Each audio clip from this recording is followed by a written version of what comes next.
Dalam perjanjian perdagangan timbal balik antara Indonesia dan Amerika Serikat, ada klausul terkait dengan perdagangan digital yang isinya membolehkan transfer data lintas negara dari Indonesia ke Amerika Serikat. Apa implikasi atau dampak dari kesepakatan transfer data tersebut dan bagaimana dengan jaminan keamanan juga perlindungan data-data yang ditransfer ke Amerika? Kita ulas masalah ini bersama dengan founder Freedom Institute yang juga staf sus Menko Perekonomian Rizal Malarangeng. Pak Rizal, selamat malam. Selamat malam, selamat berbuka puasa, Mbak. Ya, terima kasih Pak Rizal. Kemudian juga di sini ada Chairman Lembaga Riset Keamanan Siber Cisrek, ada Pratama Persada. Mas Pratama, Pak Pratama, selamat malam. Selamat malam, Mbak Audrey, Pak Rizal. Oke. Selamat malam, Mas. Sebagai staf sus Kemenko Perekonomian, saya mau tahu dulu nih Pak Rizal. Jadi data-data apa saja sih yang ditransfer ke Amerika Serikat, Pak? Begini, ini kan kadang-kadang diskusi dan pembicara masalah ini terlalu banyak kebangannya, tapi pada esensinya kadang-kadang kurang lengkap. Karena dalam perjanjian baru ini justru bagus banget tuh arsitektur legality dalam menjaga masalah-masalah yang krusial dan sensitif kan antara dua negara. Bahkan kita masing-masing negara kan bukan cuma Amerika Indonesia kan punya kerangka hukum untuk melindungi individu terhadap apa yang memang perlu dilindungi. Tapi kan kadang-kadang kita tidak mengerti atau tidak kaburlah pengertian informasi yang beredar di berbagai negara kita, Amerika dan segala macam berbagai belahan dunia. Dalam dunia digital misalnya kita motret, kirimin teman di WhatsApp, ya kan itu data pada akhirnya. Data itu kita simpan misalnya di cloud itu servernya bisa di Amerika, bisa di Singapura, bisa di mana, dan kita terhadap data itu kalau kita masukin di Instagram, kita mau bukan disembunyikan tapi dilihat oleh semakin banyak orang di seluruh dunia, makin banyak makin bagus. Nah, dalam pengertian itu bukan arsitektur seperti itu yang dimaksud. Perlindungan itu misalnya kita kalau ngirim pesan kepada teman di WhatsApp itu kan encrypted. Dia tidak bisa dibuka sembarangan oleh semua orang. Jadi kalau masalah keamanan cyber itu bagus sekali poin tadi ahli. Itu kan undang-undang internal kita kan. Tapi kan kita juga sudah punya undang-undang lain tuh yang menjaga kedaulatan pribadi ya terhadap data. Misalnya tabungan. Ya kan, kita nggak boleh sembarangan orang bikin buka tabungan kita, tapi kan ada beberapa. Jadi data-data apa saja Pak? Coba mungkin bisa digambarkan kepada kami supaya kami mendapatkan perspektif yang jelas dan baik. Jadi data-data apa nih yang dibawa untuk kami? Tidak hanya dibawa ke Amerika dalam pengertian itu, bukan. Ini kan prinsip umum ya, prinsip umum bahwa perlindungan dan kelancaran arus informasi kedua negara diproteksi oleh hukum masing-masing negara itu, dibuat standarisasi yang lebih maju dan memungkinkan teknologinya kan berubah terus. Jadi pengertian yang ada terhadap kesepakatan ini kadang-kadang ya harus dilihat dalam perspektif yang begini, kedaulatan dalam pengertian data berbeda dengan kedaulatan dalam pengertian teritori. Teritori itu kan wilayah, tanah yang jelas batasnya dan tidak bergerak. Kalau data dia bergerak, dia tidak jelas batasnya dan dia bergeraknya kecepatan cahaya tuh, disimpan di berbagai negara. Yang penting decision making. Baik individu maupun institusi. Siapa yang, ini kan kalau Anda punya data, Anda kasih gratis kan misalnya daftar Gmail. Jadi supaya jelas nih apa yang dimaksud. Jadi artinya bukan Pak Rizal, mohon maaf saya potong, jadi bukan misalnya biodata, terus kemudian. Bukan. Jadi kalau misalnya Anda pakai kredit card ya, di bank, bisa di bank Indonesia, bisa di bank asing kan. Data itu setiap bank yang memiliki yang tempat Anda minta kredit card itu kan punya data Anda yang dia pakai untuk iklan, profiling, itu kan Anda tidak keberatan dengan itu. Dan kan? itu dibawa ke Amerika? Nggak perlu dibawa ke Amerika, itu bukan data yang dibawa ke Amerika, itu data yang sudah tersimpan di server bank masing-masing. Baik. Servernya bisa di Singapura, bisa di Malaysia, bisa di Indonesia. Nah, tetapi siapa yang berhak membuka data server itu yang harus diproteksi oleh hukum. Nah, itu Oke.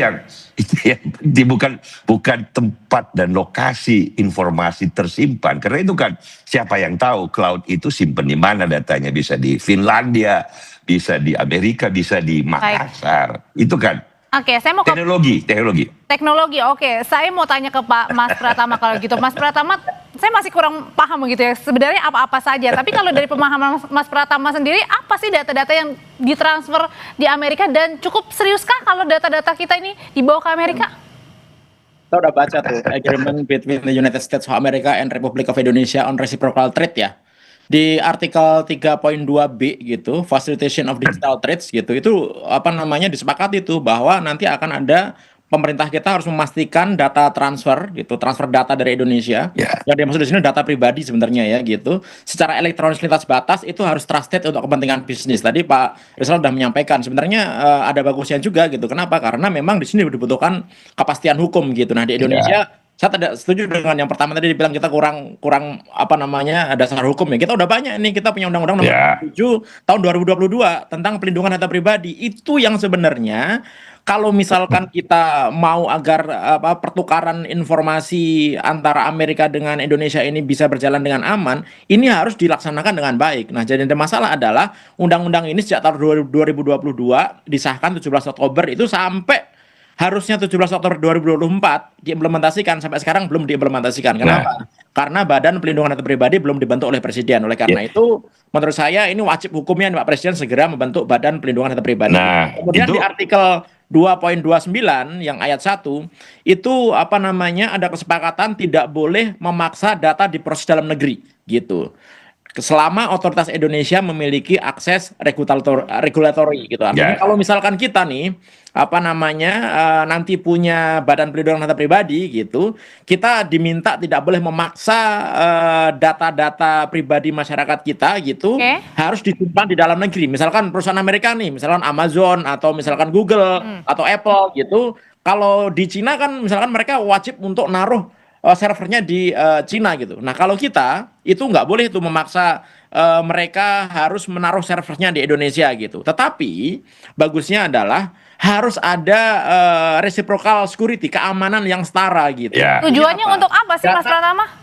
Ya, jadi gini Mbak, selama ini kan ketika kita menggunakan sistem yang ada dari Amerika, perusahaan Amerika gitu ya, itu kan kita juga memasukkan data pribadi. Contohnya misalnya kita menggunakan Amazon, banyak perusahaan-perusahaan Indonesia gitu yang membuat aplikasi, misalkan marketplace atau apa, itu menggunakan perusahaan-perusahaan Amerika, ya kan? Nah, di beberapa negara, contohnya di Eropa, mereka punya General Data Protection Regulation, yang ketika misalkan Amerika nih macam-macam nih memanfaatkan data masyarakat Eropa untuk iklan misalkan, orang Eropa bisa nuntut tuh gitu karena mereka punya undang-undang, ya kan. Nah, yang jadi masalah di Amerika itu perlindungan data pribadi itu nggak menjadi concern. Mereka nggak punya undang-undang perlindungan data pribadi gitu. Harusnya memang kita harus hati-hati gitu. Kenapa? Karena mereka tidak juga peduli terhadap keamanan pribadi masyarakatnya. Kenapa? Mereka itu punya undang-undang namanya VISA, Foreign Intelligence Surveillance Act, dan dia punya undang-undang namanya CLOUDS gitu, Clarifying Lawful Overseas Use of Data Act gitu, yang artinya sebenarnya pemerintah Amerika itu boleh gitu mengakses semua sistem perusahaan Amerika dimanapun di seluruh dunia ini gitu. Tapi Mas Pratama, ini menjadi warning buat kita juga nggak ketika tadi data-data kita bisa ditransfer ke Amerika, dan kemudian untuk apa ini membajanya untuk apa? Iya, gini, karena kita menggunakan aplikasi dari sana. Contohnya sekarang misalkan imigrasi nih gitu. Kan kemarin imigrasi pakai pusat data nasional sementara. Tapi ternyata pusat data nasional sementara kan diretas nih, hancur nih gitu. Akhirnya imigrasi pakai Amazon. Amazon itu kan apa namanya perusahaan Amerika. Kemudian kita naruh data-data paspor kita nih di mereka gitu. Nah, boleh. Nah itu apa namanya kalau kita punya regulasi yang benar, sebenarnya apa namanya perlu ada pembicaraan sebenarnya data-data mana gitu yang boleh ditaruh di luar negeri di Amerika, data-data mana yang nanti boleh harus ada di Indonesia. Kita langsung minta Pak Rizal untuk menjawab ya Pak. Tuh data-data mana Pak yang boleh dan tidak boleh Pak? Semua data kecuali yang sangat bersifat pribadi, tabungan kita, data BI, data kepolisian, itu yang tidak boleh. Data-data yang berhubungan dengan national security. Kalau ke data pribadi begini loh. Kalau Anda pakai WhatsApp, itu kan WhatsApp itu perusahaan Amerika. Kalau Anda beli buku lewat Amazon, itu kan perusahaan Amerika. Dengan sendirinya Anda sukarela memencet tombol-tombol, mengirimkan data Anda ke sistemnya Amazon, Ya. ke sistemnya Facebook atau Google atau Karena kan itu menjadi kewajiban ya sebelum kita buka begitu kan atau nah kan yang penting ada proteksi kan. Buat Anda kan nggak penting di mana Amazon, Anda nggak mungkin tahu juga teknologi kan. Anda nggak mungkin tahu juga di mana bits of information itu disimpan dalam servernya Amazon. Tetapi Anda mau supaya data Anda dilindungi oleh hukum masing-masing negara. Dalam hal ini Indonesia, kalau hukumnya kurang kita buat hukumnya. Di Amerika juga ada perlindungan individu yang luar biasa, jauh lebih dari kita. Bagaimana individu dilindungi dari kesewenang-wenangan baik individu lainnya maupun institusi di luar individu. Jadi itu yang dilakukan oleh perjanjian ini, sinkronisasi perlindungan dan security bersama supaya hak-hak orang tidak dilanggar. Kira-kira itulah tujuannya. Ya, tapi sebenarnya tujuan yang lebih konkretnya sendiri seperti apa Pak Rizal? Kan kita tahu sendiri ya bahwa data-data kita aja banyak yang bocor Pak Rizal. Terus kemudian sekarang data ini mau dibawa ke sana. Ya, bukan kan data kalian bocor itu karena kalian dengan sengaja memakai aplikasi yang di Amerika punya kan. Bukan bocor tapi dengan sukarela. Tidak bayar lagi pakai terus pembedanya berarti pakai WhatsApp loh. Jadi pembedanya itu adalah hukum, kan sudah di klausulnya sudah jelas menurut hukum masing-masing negara. Nah, jadi kalau Anda mempersoalkan yang tidak sepenuhnya dalam perspektif yang benar kan susah. Karena ini kadang-kadang berdebatnya tentang informasi yang beredar tentang di dunia digital. Kadang-kadang kita memakai pengertian-pengertian yang base-nya teritorial, yang base-nya adalah sesuatu yang tidak bergerak. Nah, bagusnya dengan perjanjian baru ini, klausul-klausulnya cukup lengkap untuk mewadahi teknologi baru yang berkembang. Tujuannya memberikan kepastian hukum supaya hubungan digital kedua negara ini menjadi lebih tertata secara arsitektur hubungan yang baik gitu loh. Jadi adanya justru memberikan perlindungan tadi kata Pak Rizal ya, dan juga memberikan kepastian Pak Pratama. Jadi artinya ini tidak perlu dikhawatirkan.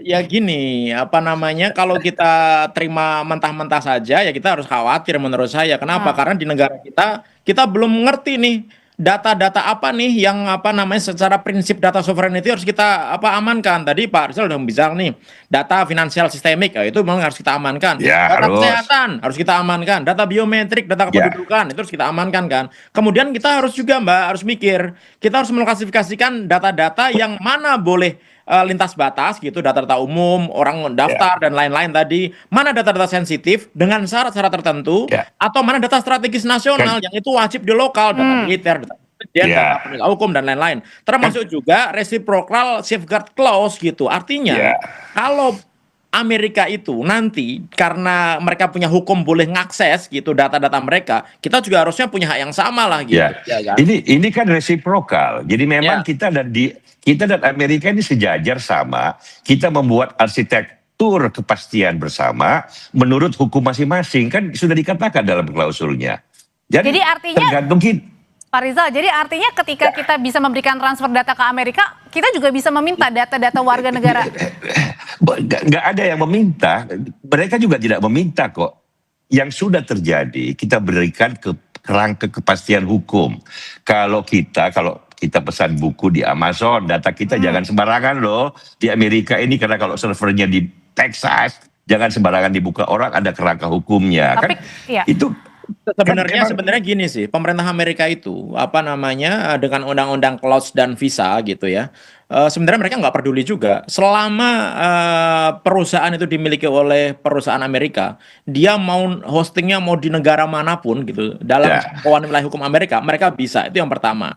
Kemudian yang kedua kalau menurut saya gitu ya, ini sudah warning gitu bahwa untuk bisa menjaga data masyarakat Indonesia harus segera ada institusi gitu yang diamanatkan dalam Undang-Undang Perlindungan Data Pribadi gitu untuk segera dibuat gitu. Ya, jadi Kita minta ini urusannya nih nanti Badan PDP nih untuk ngurusi mana ya, klasifikasi data dan lain-lain. pasti. Jadi masing-masing negara kan punya tugas sendiri-sendiri untuk menyempurnakan aturan terhadap perlindungan tanpa mengabaikan perkembangan dan perubahan teknologi. Itu kan selalu ada dilema tuh antara peraturan, regulasi dengan perkembangan teknologi yang tidak bisa belum bisa diikuti oleh peraturan yang ada. Jadi ini kita bikin kerangka bersama. Nah, yang paling penting kan semua ini metode kepada suatu tujuan besar kan. Tujuan besarnya kan perjanjian dagang dua negara nih. Satu negara dengan 30 triliun GDP, Amerika Serikat terbesar pasarnya di dunia. Pak Rizal. Satu kita, sebentar saya selesaikan ini penting. Baik. Dan jadi ini tujuan akhirnya. Demi kesejahteraan rakyat kita yang masih harus mengejar kemajuan 1,5 triliun GDP dengan 30 triliun, maka kepentingan kita membuka seluas-luasnya pasar bagi kedua negara. Sekarang kan surplus perdagangan kita surplus loh, 19 miliar dolar. Nah, kita ingin supaya dalam dunia perdagangan yang lain, dalam dunia digital, dalam dunia informasi, struktur yang produktif yang menguntungkan kedua negara sambil memberi kepastian hukum, itu terjadi. Nah, inilah tujuannya dari perjanjian ini dalam aspek yang digital yang dibicarakan hari ini. Pak Rizal, oke, berarti artinya bisa disebut juga data-data kita ini menjadi alat komoditas diperdagangkan begitu. Kemudian makanya terjadi perjanjian. Begini, Mbak, data kita itu ya yang dalam pengertian Anda bukan cuma diperdagangkan di Amerika, di Indonesia juga iya, bank-bank Indonesia, toko-toko Indonesia begitu Anda beli barangnya, begitu Anda masukin ke bank-bank dimanapun kan mereka manfaatkan secara produktif ya, manfaatkan secara bagus bukan ngakalin untuk melihat bagaimana semakin memberi kepuasan kepada konsumen sambil menawarkan produk-produk baru. Itu kan bukan Amerika aja yang bikin. Kalau menurut saya begini, data pribadi itu termasuk hak asasi manusia. Artinya apa? Itu perlu dilindungi. Pemerintah perlu melindungi begitu ya kan. Dan ini sudah dilakukan di banyak negara. Nah, yang jadi masalah adalah Amerika ini memang kadang-kadang suka nakal. Contohnya misalkan tahun 2016, bagaimana ada 1 juta data Facebooknya orang Indonesia dimanfaatkan oleh Cambridge Analytica gitu ya. Untuk itu bukan Amerika kalau masalah. Itu Inggris bukan Amerika. Ya, untuk kampanye Donald Trump saat itu Pak Rizal. Iya, tapi itu kan perusahaan Inggris. Ya, perusahaan Inggris tapi datanya ada di Facebook, Pak. Ya, maksud saya begini. Artinya apa? Artinya gini, kalau menurut saya gitu. Sebenarnya kita sama Pak Rizal gitu.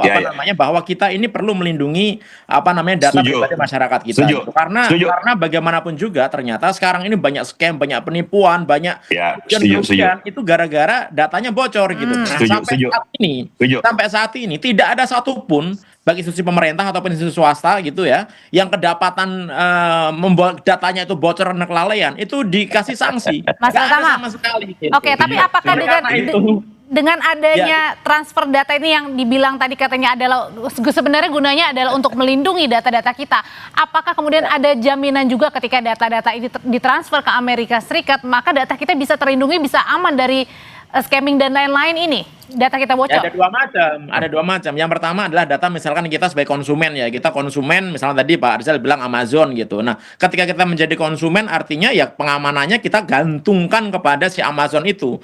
Mau mengamankan pakai sistem apa? Yang pasti kita harus tahu bahwa standar keamanannya sana itu tidak kalah dengan standar keamanan yang ada di Indonesia. Yang kedua adalah data yang memang kita sengaja store gitu ke perusahaan-perusahaan Amerika, misalnya Clouds Amerika di Google Clouds, kemudian di Amazon Clouds dan lain-lain. Nah, itu kita harus mengamankan, ya kan, mengamankan datanya dengan cara apa? Dengan melakukan enkripsi, melakukan penyandian sendiri data kita sehingga kalaupun disimpan di perusahaan Amerika, kalau mereka mau ngiseng mau ngambil datanya nggak bisa karena sudah dienkrip dengan sistem yang kita miliki gitu.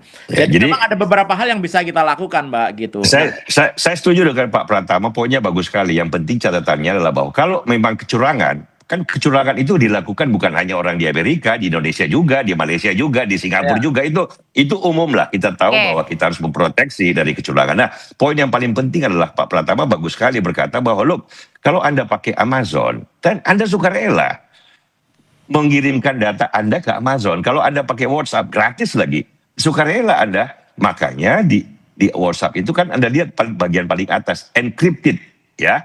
Artinya kodenya itu hanya bisa dibuka atas seizin Facebook atau perusahaan yang memiliki WhatsApp, apa namanya, suatu perusahaan yang tidak jelas lagi apakah itu siapa yang punya, karena dia perusahaan Pak publik. Rizal, Memang ada. tapi terakhir kalau gitu gimana? Gitu.